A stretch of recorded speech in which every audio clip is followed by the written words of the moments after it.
اس طور سے کہ اللہ ہی کی طرف جھکے رہو اور اس کے ساتھ شریک مت ٹھہراؤ، اللہ کے ساتھ کسی کو شریک مت ٹھہراؤ۔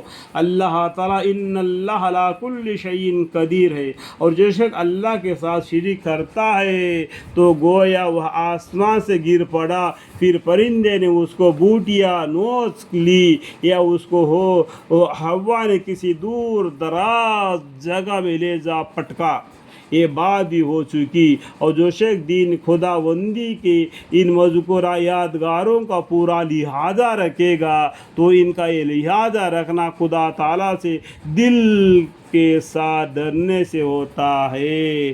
یہ حج کا معاملہ ہو، یہ دین اسلام کا معاملہ، ایمان، نماز، روزہ، زکوٰۃ، حج ہو، یہ سب کب ہو جاتا ہے؟ اپنا دل اللہ کے ساتھ ایمان کے ساتھ لگے رہنے سے ہو جاتا ہے، ٹھیک ہے؟ تو خدا تعالیٰ سے دل کے ساتھ ڈرنے سے ہوتا ہے۔ تم کو ان سے ایک معین وقت تک فائدہ حاصل کرنا جائز ہے، پھر یعنی بدی بننے کے بعد اس کے ذبح حلال ہونے کا موقع بیت العقیق کے قریب ہے، اور جتنے اہل شریعہ گزرے ہیں ان میں سے ہم نے ہر امت کے لیے قربانی کرنا اس غرض سے مقرر کیا تھا کہ وہ ان مخصوص چوپائیوں پر اللہ کا نام لیے جو اس نے ان کو عطا فرمائے تھے۔ اس سے پہلے جتنے بھی قومیں گزرے ان کے لیے بھی قربانی کرنا بتلایا گیا، ان جانوروں کے اوپر قربانی کرتے ہوئے اللہ کا نام لینا، اور ان سے تم بھی خود کھانا اور غریب محتاجوں کی دوست داروں کو بھی دے دینا۔ آج قربانی کرنے کا طریقہ بھی آپ کو معلوم ہے، ٹھیک ہے؟ تو بہشت زیور ہے، اس کتاب کو ہر مسلمان بھائی پڑھنا ضروری ہے، اس میں ہر مثالیں، ہر بیانیں ہیں، ٹھیک ہے؟ اس سے یہ بات نکل آئی کہ تمہارا معبود حقیقی ایک ہی خدا ہے، تو تم ہمتن اسی کے ہو کر رہو۔ آپ ایسے احکام الہی کے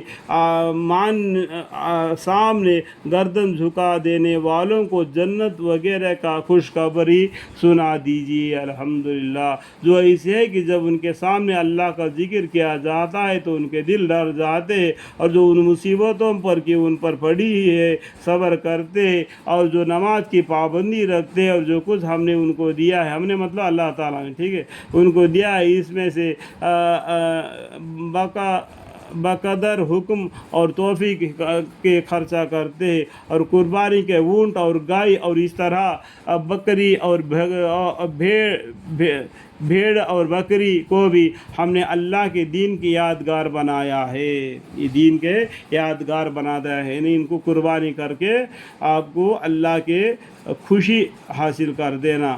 اور صفا اور مروہ بھی دینی خداوندی ہے، تو اس کے بیچ میں چکر لگا دینا، ٹھیک ہے؟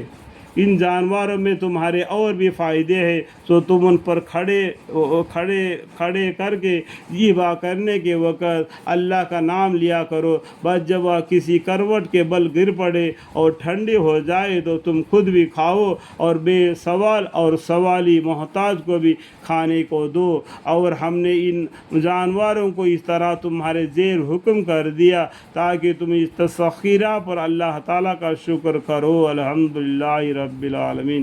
اللہ کے پاس نہ ان کا گوشت پہنچتا ہے نہ ان کا خون، لیکن اس کے پاس تمہارا تقویٰ پہنچتا ہے۔ سمجھ میں آیا؟ جو ہم قربانی دیتے ہیں نا، تو اللہ کے نام سے قربانی دیتے ہیں، تو اللہ کا نام تو لیتے ہیں، لیکن اس گوشت کو کون کھاتے ہیں؟ خود ہی کھاتے ہیں، تمہارے رشتہ دار کھاتے ہیں، غریب محتاج کھاتے ہیں، اللہ اس کے خون کو بھی کھاتے ہیں۔ حالانکہ خون کھانا منع ہے، اس کو خون کو پکڑ کر کھانا منع ہے، ٹھیک ہے، لیکن اس کو خون کو بھی کھاتے ہیں۔ تو یہ لیکن اللہ اس میں کوئی چیز کو نہیں کھاتے۔ اللہ تعالیٰ ہم کو دیتے ہیں، ہم اللہ کو دینے والے نہیں۔ اس میں اللہ تعالیٰ تمہارا تقویٰ دیکھتے ہیں، اس نیت سے اس نے قربانی کی، تمہارا تقویٰ پہنچتا ہے اللہ کے پاس۔ اللہ کے پاس نہ ان کا گوشت پہنچتا ہے اور نہ ان کا خون، لیکن اس کے پاس تمہارا تقویٰ پہنچتا ہے۔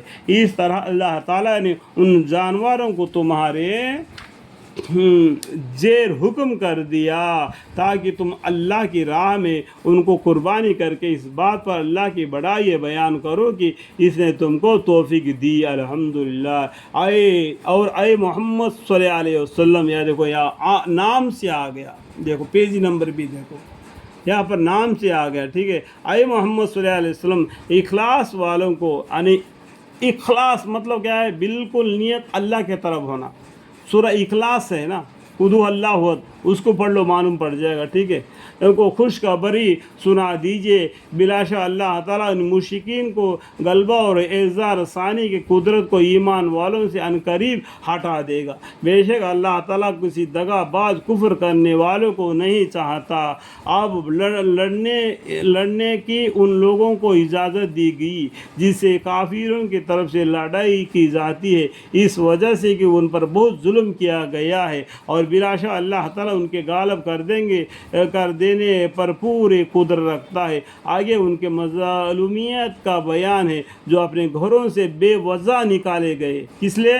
اسلام لانے کی وجہ سے، محض اتنی بات پر کہ وہ یوں کہتے ہیں کہ ہمارا رب اللہ ہے۔ اور اگر یہ بات نہ ہوتی کہ اللہ تعالیٰ ہمیشہ سے لوگوں کے ایک دوسرے کے ہاتھ سے زور گھٹاتا رہتا تو اپنے زمانوں میں نصرانی کے خلوت خانے اور عبادت خانے اور یہودیوں کی عبادت خانے اور مسلمانوں کے اور مسجدیں جن میں اللہ کا نام بکثرت لیا جاتا ہے سب منہدم ہو گئے ہوتے۔ ہر زمانے میں اللہ تعالیٰ نے کیا کیا؟ دین اسلام کو بچانے کے لیے کہ جہاد کا بھی حکم دے دیا تاکہ دین اسلام کا کوئی نقصان نہ کر سکے، اور بے شک اللہ تعالیٰ اس کو مدد کرے گا جو اللہ تعالیٰ کے دین کی مدد کرے گا۔ سمجھ میں آئے گا؟ جو آدمی اللہ تعالیٰ کا دین کو مدد کرے گا، دین اسلام کو، اللہ تعالیٰ اس کی مدد کرے گا۔ ان اللہ لقوی عزیز، بے شک اللہ تعالیٰ اس کی مدد کرے گا جو اللہ کی دین کی مدد کرے گا۔